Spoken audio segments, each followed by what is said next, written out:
Flag of the United States of America, and to the republic for which it stands, one nation, under God, indivisible, with liberty and justice for all.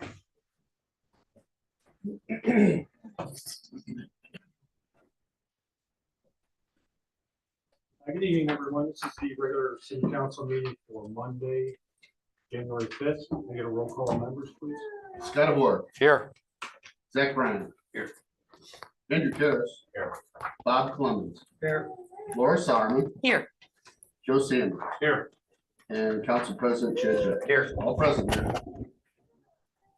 We do have a quorum. First on the agenda is the approval of minutes of the prior meeting, which was held on December 18th. I'll make a motion to approve the December 18, 2025 meeting. We have a motion to approve. We have a second. And a second. Any further discussion on the motion? Hearing none, all in favor, signify with an eye. Aye. Opposed? Passes. On the agenda tonight, we'll have the reading of the agenda. There are no new items. I do have a couple of presentations, our 2025 Tour of Lights winners and our 2025 Christmas on the Square winners. We'll be doing that tonight. Under appointments, we have the election of the council president for 2026. Nothing under old or deferred business tonight. And under new business, we have 3 items. 2 of them are first reading on proposed ordinances. And the third one is to approve various of conflict of interest disclosure statements. So that is our agenda for tonight. We'll go to the approval of claims and SRF distributions and final 2025 and to 2026 encumbrance lists. Zach? I've reviewed the claims for the period as well as the open POs for 25 lists. They all appear to be normal city business, so I'll move to approve them as presented. Thank you, Zach. We have a motion to approve the list. We have a second Second. and a second. Any further discussion on the motion? Hearing none, all in favor, signify with an eye. Aye. Opposed? Passes. Thank you, council. Okay, presentations. Diana. So our 2025 Tour of Lights and our Christmas on the Square, both incredibly popular. I can't thank the community enough for their participation on both. I'm sure Diana will go through it, but one of the great things about our city is the level of community participation. So the season was no exception to that. So Diana? Yes, thank you. This year's Tour of Lights, we had 12 homes that were listed on the map. This year we had to reduce the amount of homes that the trolley could see just because of how spaced out and far that they were. We had to try to keep it at an hour, but everybody who was on the map was eligible to vote and be eligible as a winner. So the first house was 13240 Lincoln Street. The Mosley family is known to decorate their house the day after Halloween. Their goal is to make it impossible for Santa to miss their house. 927 South Ridge Street. Because of the love for Christmas, the family started adding to their decor collection simply as a yearly tradition in order to make the holiday season even more exciting. The holidays are about families spending quality time together and making memories. 210 Northwest Street. The Guzman family pays homage to Disney with their Christmas display.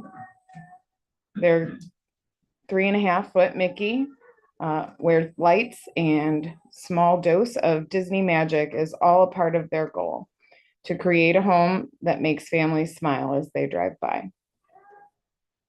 416 Martin Drive. For almost 10 years, the Bowling family have been hand making their Christmas wonderful right here in their front yard. Every year they try to make a new item for their display. Their favorite piece this year is the Ferris wheel, which took almost 2 weeks of hand drawing, cutting, painting, and assembling. 2700 West 132nd Lane. Every year, there's a lot of heart and thought put into decorating, from listening to Christmas music while setting up the decorations to the families in the neighborhood stopping by throughout the process. Christmas is the most magical time of year. It's all very fitting for the theme of the display, Christmas galore. 357 South Main Street, built in 1890, the traditional vintage theme of the holiday decor brings back the nostalgia of Christmas through the ages. The DeCola family collects vintage Christmas decorations, giving them a second life. Their porch is decked out with holly and bows. The blow molds display nutcrackers, sliders, and 1960s life-size Santa and more. 4815 West 100th Lane. The Carlson family go all out decorating their home for the Christmas, mostly because they have 3 little girls who believe their front yard might be the North Pole. Every twinkling light, blow mold, and glittery reindeer is part of the grand mission to make their children's holiday dreams come true. 649 George Cohen Court.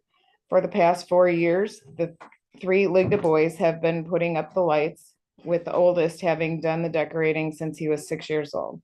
Christmas is their favorite holiday to celebrate and gives the family an opportunity to show off their love of decorating and lights, always wanting to add more each year to keep it fresh and fun. 12672 Jefferson Drive. The Rigdon home is decorated by Patrick Rigdon, and it's something he's always enjoyed as a little boy. This is a well-loved tradition he looked forward to all year long with his grandparents, aunts, uncles, mom, and dad. 180 West 126th Place, with some decor over 40 years old, the Dubert House is decorating simply because they enjoy celebrating Christmas and decorating for all of Crown Point to enjoy. Georgia Street, the Schmidt family decorate their home for Christmas because of tradition, symbolism, and joy. Together, they like to celebrate the season and bring beauty and delight to the neighbors. Lewis Drive, for the Chipicki family, decorating for Christmas is a cherished tradition that brings joy and warmth in the holiday season. By creating a cheerful atmosphere, they hope to spread happiness and inspire others to embrace the spirit of the holiday season. And this year's winner is 210 Northwest Street, the Guzman family.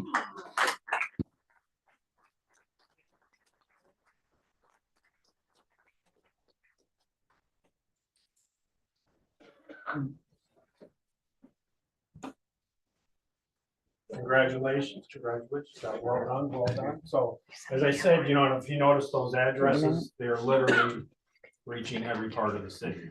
So, all over the city, and then the tour of lights, as we know with the trolley, the tickets go pretty quick.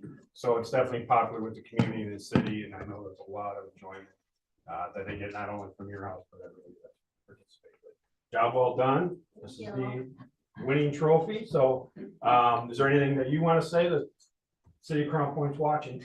Well, we always enjoyed the trolley tour. We did it one year and enjoyed all the houses, so it inspired us to want to decorate ours. Very nice. Well, congratulations again. Thank you.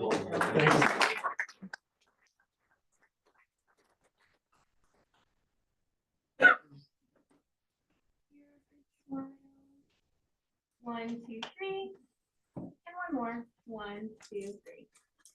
Awesome. Thank you. Okay, thank you. Congratulations.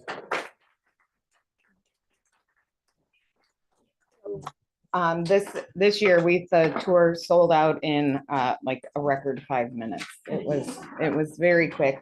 And we wouldn't be able to do it without the library, without their participation, donating the facility, and then all of their staff who are great doing the story times and everything. They do an amazing job, and you know, the event wouldn't be a success without them. Good point. Yep. Libraries, always great. All right. On to Christmas on the Square with the trees. I believe they had over 119 trees this year. They challenged our lighting abilities.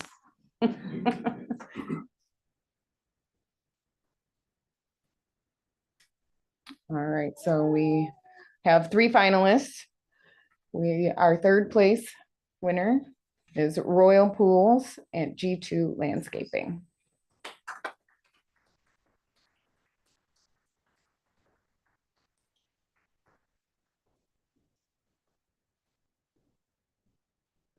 Go right up there. Didn't see the hoodie. Congratulations. Thank you for participating. It's kind of said, so, and it's fitting the prizes of Christmas ornament. Oh, yeah.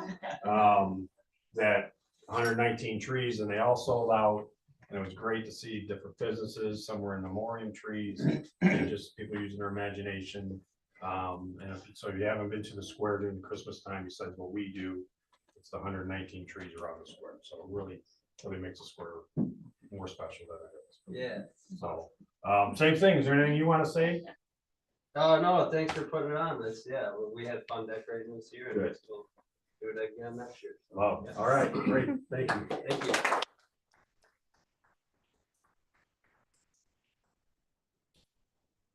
Do you want to hold up the ornament? Oh, yeah, yeah. Kind of fun, right? Rudy, look here, big smiles. 1, 2, 3. And one more. 1, 2, 3. Awesome, got it. All right. Thank Great you. job.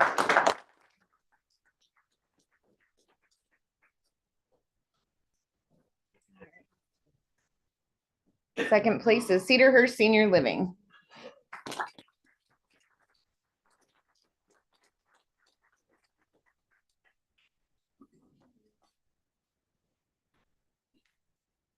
How are you guys on one that decorated the tree?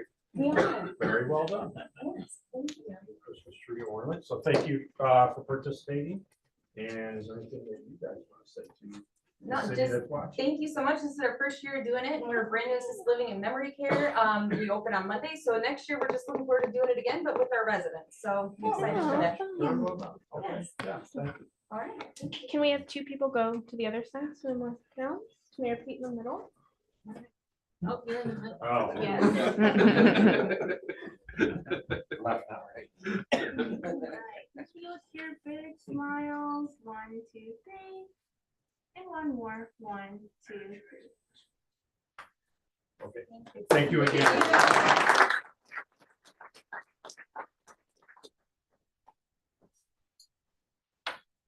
All right, and the first place winner is Caring for Kennedy, Aw. in memory of Kennedy DeMarco.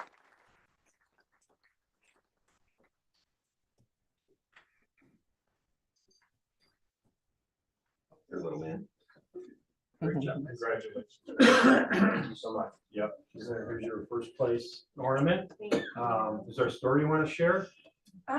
Just that it was so special to be able to decorate a tree in honor of our daughter. Kennedy was the sweetest, sassiest 3-year-old.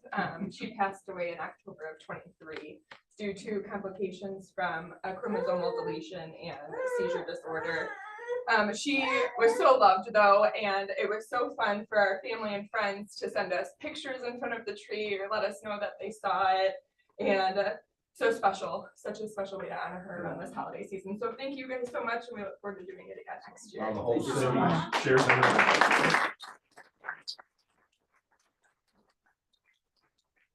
Of course.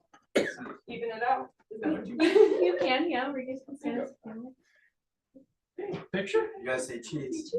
Everybody look at me, say cheese. 1, 2, 3, cheese. Do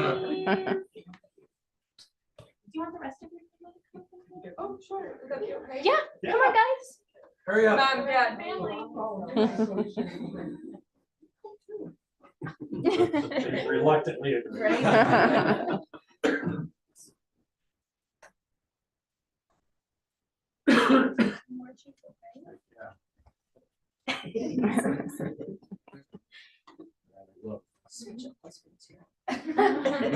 All right, everybody look at me. Big smiles, cheese. 1, 2, 3, cheese. Okay. Awesome. All right. Thank you so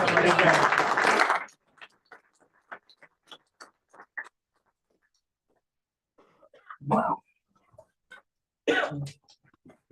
We just want to thank the Courthouse Foundation for putting on that event and getting the community to come out. It was a great participation. Thank you, Diane. You're welcome.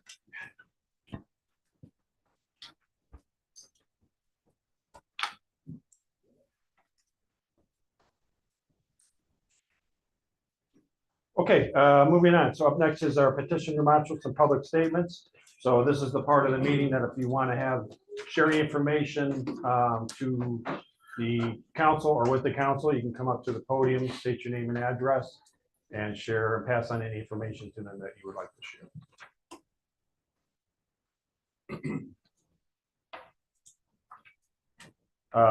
See no one's coming up. We'll close that part of the meeting and jumping ahead on the agenda under appointments is the election of the council president for 2026. Oh, Scott. I would like to make, excuse me, I'd like to make a recommendation for Joe Sanders to be our next council president.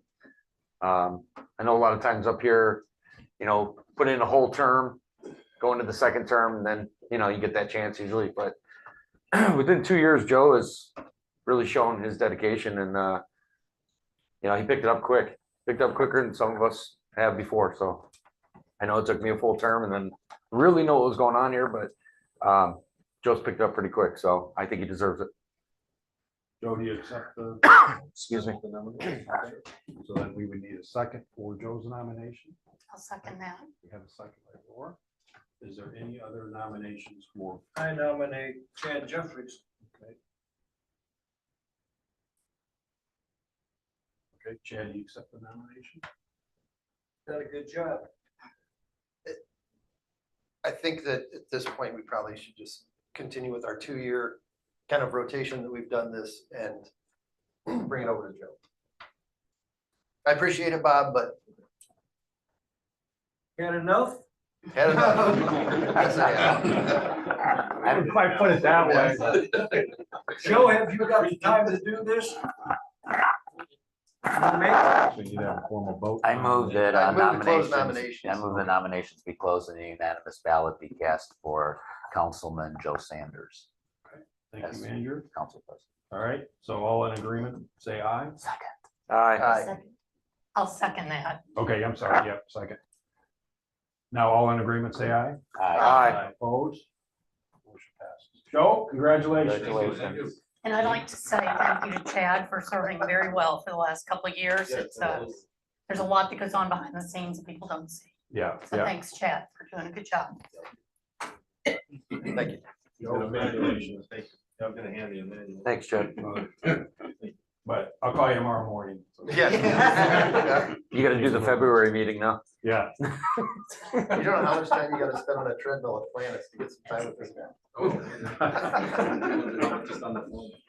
While he's on the treadmill. Okay, moving on to new business. Number one, ordinance number 2026-01-01. Subs and dues list for 2026. This is just the first reading. Should have the list from all the departments in your packet. And Sherry, was there any noticeable changes other than maybe 1 or 2 minor changes by each department?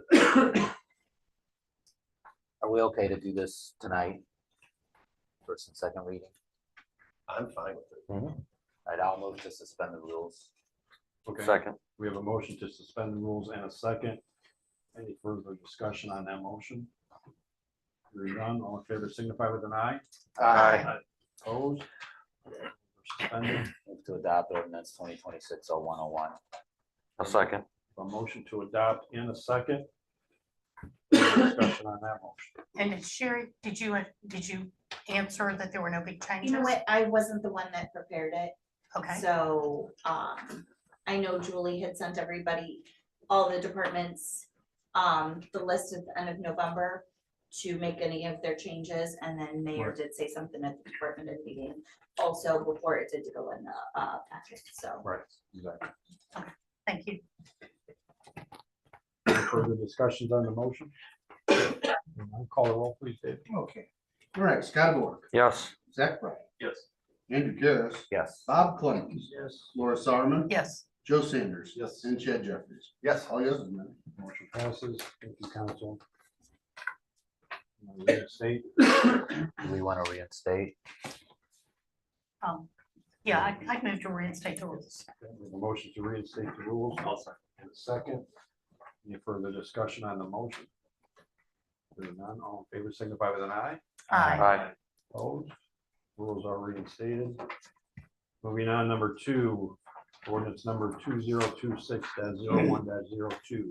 Ordinance granting rezone from R1 residential to OS1 office service zone located at 12410 Marshall Street. Petitioner Crown Point Community Foundation, owner Crossroads YMCA. This is the first reading on this. Anybody here representing the petitioner? Evening, Jeff. Thank you, Mayor. My name is Jeff Ban. My work address is 1155 Trotline Road here in Crown Point.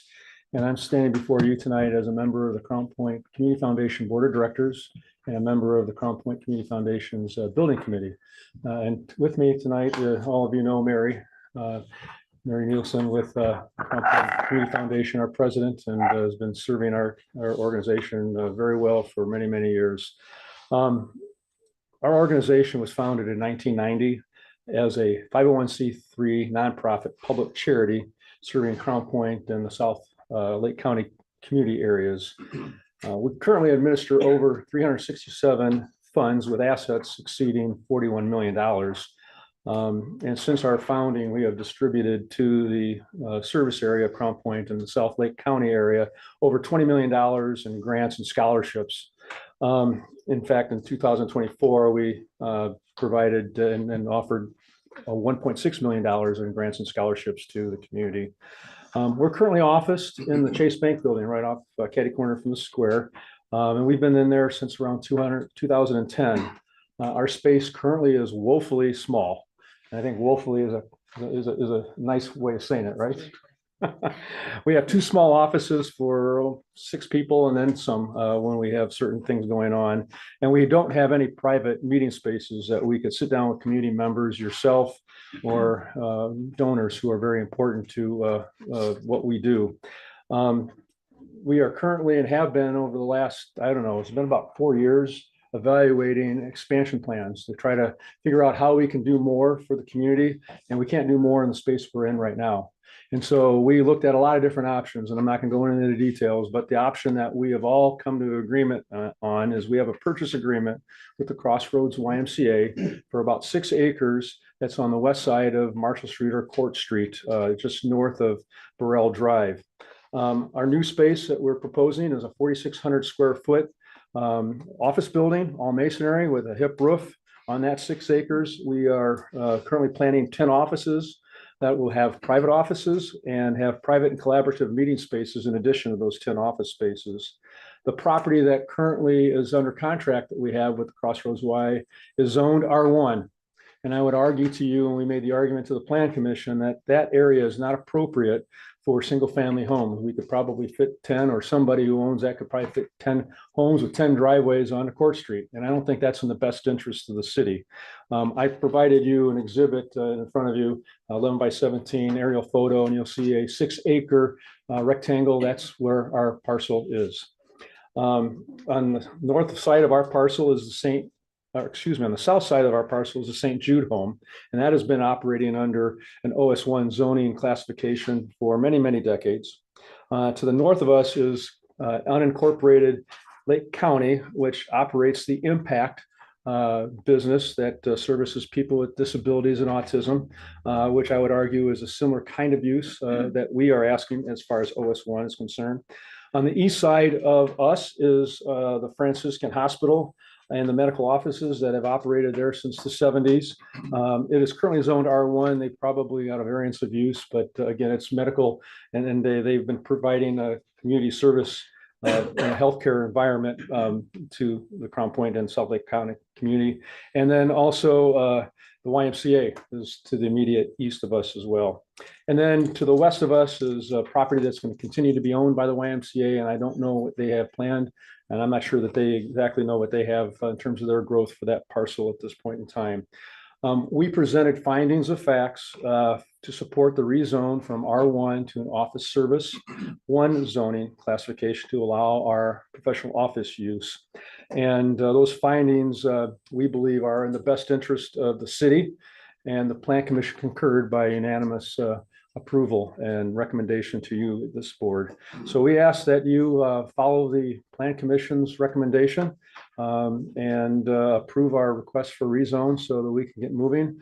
Our plan is to be under construction sometime the end of second quarter, maybe beginning of third quarter, depending on how our approvals and our design gets completed.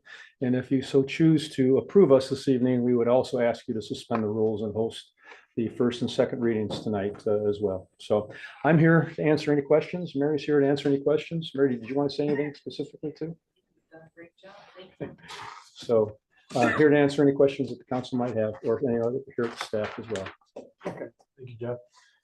From to the council, Josh, you have a report. Yes, sir. Trump Community Foundation is requesting a change of zone for the area of land approximately 500 feet northwest of the intersection of South Court Street and West Burrell Drive. Current zoning for the property is R1 residential with the proposed change to OS1 office services zone. While the property is surrounded by R1 on all sides, the uses of those properties fall within professional services and recreation uses, making the proposed change consistent with the use of the properties around it. If approved, the Crown Point Community Foundation is looking to construct an office for them to relocate to on the property along Marshall Street, with the rear portion of the parcels to be determined at a later date. All notices have been properly sent out by certified mail, and notice has been published in the newspaper. The Planning Department has received no letters of remonstration or support. The petition was heard at the December 22nd, 2025 Planning Commission meeting, and received a favorable recommendation with a vote of 6-0. Okay, thank you, Josh. Thank you. Okay, we'll bring it into the council for questions of Jeff or Mary or Scott. So the Y is aware of what you'll be building here? The Y is absolutely aware of what we're building. We have a purchase agreement with them, and we presented, they know our plan. Okay, the only reason why I ask is, and my kids have gone there and one still does actually, the summer camp that they have all the time there at the Y.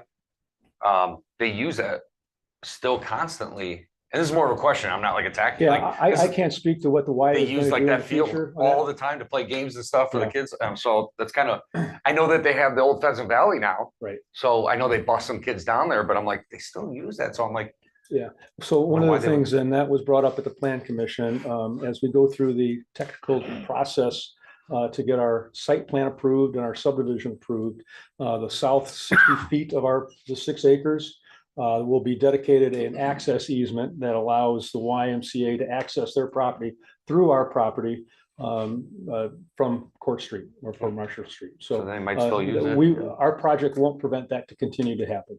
cool. Yeah, it was just more of a question. Yeah, Like, good they question. use it all the time. So why would they want to, be okay with getting rid of it? Thanks. Jeff, west of your project there, how many acres are left? Great question, Bob. I'm going to say around 15 acres that the Y would retain ownership of. Approximately 15. 25, but that doesn't sound right. Yeah, yeah. It's in the 15-acre range. That is buildable, 15 acres. Correct, That is correct. buildable. The lake there is. That's right. That's right. That's all I want. Thank you. Anyone else for questions for Just a statement, when they came before the plan commission and presented, obviously, they done their due diligence and kind of piggybacking on a few things he said.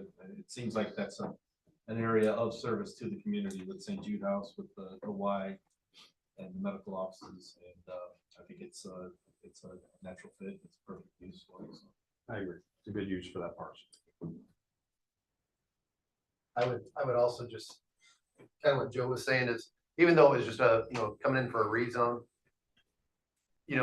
they brought in renderings of what the building's gonna look like and, how the parking's gonna work and sort of a full package for us to look at. And it does, what they showed us fits exactly in that corridor. I mean, it blends right in with all the other buildings, with everything that's going on there. So I think it'll be just a seamless fit in that area. Yeah, it's St. Jude's and then the bank. And then the Right, complex. exactly right. And, Okay, so what would be the council's pleasure based on Jeff's request?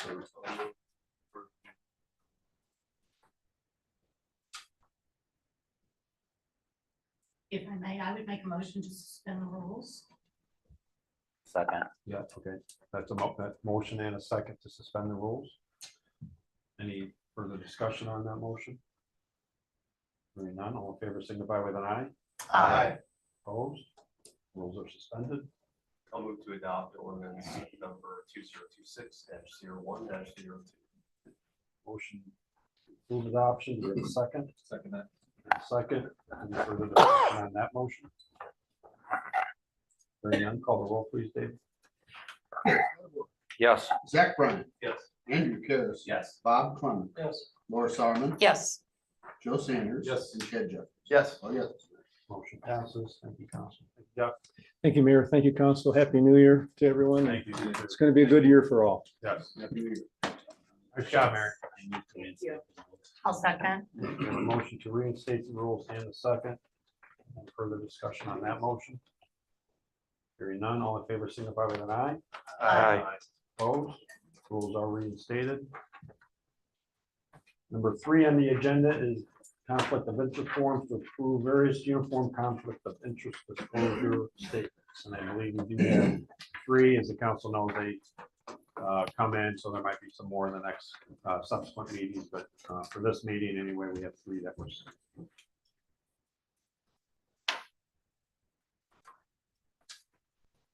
I'll make a motion to approve collectively all the conflict of interest forms presented to us. A motion to approve the forms. We have a second. I'll second. And a second. Any further discussion on the motion? Hearing none, all in favor signify with an eye. Aye. Opposed? Motion passes. Thank you, council. Excuse me. Council have anything under miscellaneous? I have one thing. I had 2 things, but I forgot one of them. So been thinking about this for a while with the SRF distributions, everything. I know I haven't spoke with Zach about this yet, but I know it's a lot, right? I got the process now. Do you? Okay. I just didn't know if maybe we should go about this a little bit different. Just want thoughts. I think we should all be seeing this in advance, not seeing it after we've already passed it. You know, I mean, I know we're getting glimpses of it, but I mean, I think we should all get exactly what Zach gets and collectively, you know, vote on it. That's one option. Another option would be, and this might be, don't take this the wrong way, but let's say he's a Democrat, maybe a Republican looks it over, you know what I mean? A different, like, checks and balances. Yeah, if someone else wants to do it, by all means. No. I don't mean to be hogging it. No. You're better at it than, I mean, you know numbers better than I do. I just been going back and forth with other people about this, and is there another way that we can be handling this so that we're all seeing everything to the T? So Zach, I'm sure you have a standardized process that between you and the clerks. Yeah, so what I do is, well, before it was just on, all the claims were done on paper. So I had them start submitting an Excel kind of listing, just Excel database dump. Basically just pulls everything into a file. I move the file into a pivot table to show that it categorizes all the claims by vendor and total dollar amount. And then out of those claims, I'll pick out a couple questions to audit, ask for clarification on essentially. I can send that out to the rest of the council. I was gonna say, I mean, when it gets sent to you, you can talk all to be, everybody. yeah, you can all be on that. That'd be totally fine. Yeah. Anything, I'm just looking for a bunch of different ideas from everybody, you know? So I know it's still under discussion and consideration for the council, but Scott's first suggestion, that would be, on your end, that would be a possibility to do. Absolutely. To send everything to the full council. And then just designate one council member to kind of throw it to at a time of the. I mean, I think Zach has been doing a good job. He's done he's done a phenomenal job, and he probably knows numbers better than everybody up here. But it was just right. A little bit more checks and balances with everybody. That's all I was asking. Or like the council president does it every time, you know, like, you know, every year, every 2 years, a new council president, they do it, you know.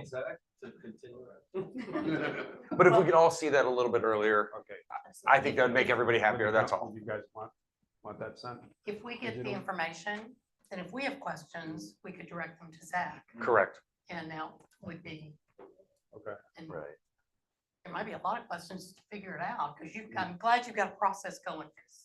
That's it's a Yeah. big thing. Maybe to simplify it, if it's possible to get from the clerk's office, just already formatted in a pivot table based on, I don't know what we want to see, but what I've been doing, and I got it up right here, it's just a pivot table that shows the vendor name and the spend amount. I usually prioritize something that has higher spending to kind of audit. If you guys can just re-sort that data sheet into that pivot table and send it out to all of us, and we can all pick at it next question. Or I can be the point of contact for that. We gotta see if Julie can do a pivot table. Yeah. We'll figure it out. Yeah. Okay.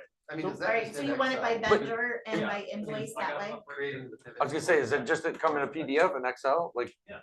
Yeah. So I have it up right here. These are all the claims. Right. From last period, just organize it out. Okay. Usually it's payroll is the biggest claim. For sure. And just like, these are the ones that I outlined for this period. So how about throughout January, we'll collectively work with Zach and the clerk staff to get exactly the And if format that Zach's anybody talking has about. any questions while Send it you're out. looking at it, any of our staff, I mean, Oh, you wanna no, come sure. in and think, or ask some questions, you wanna call, our doors are always open to answer questions. I'll make sure any questions I have, I won't call like every day with another one. I'll put them all together and then we'll talk about it. Or I'll call Zach and bother him all day. Yeah, the clerk's office has been fantastic, fielding my Yeah, we always- boneheaded questions about things. Whenever Zach has inquiries, we always try to, get back to him right away. and Yeah, try to you- get answers. absolutely. Okay, all right, so we'll go that with plan A throughout Okay. the month of And January. if we can always tweak it as we go. Of course. Whatever we get. All right. Thanks, guys. All right, Thank you. thanks, guys. Good idea. Okay, unless that's it, our next regular meeting will be Monday, February 2nd at 6 P.M. and we need a motion to adjourn. Motion. A second. Joe? Zach. Any further discussion? Hearing none, all in favor signify with an eye. Aye. Opposed?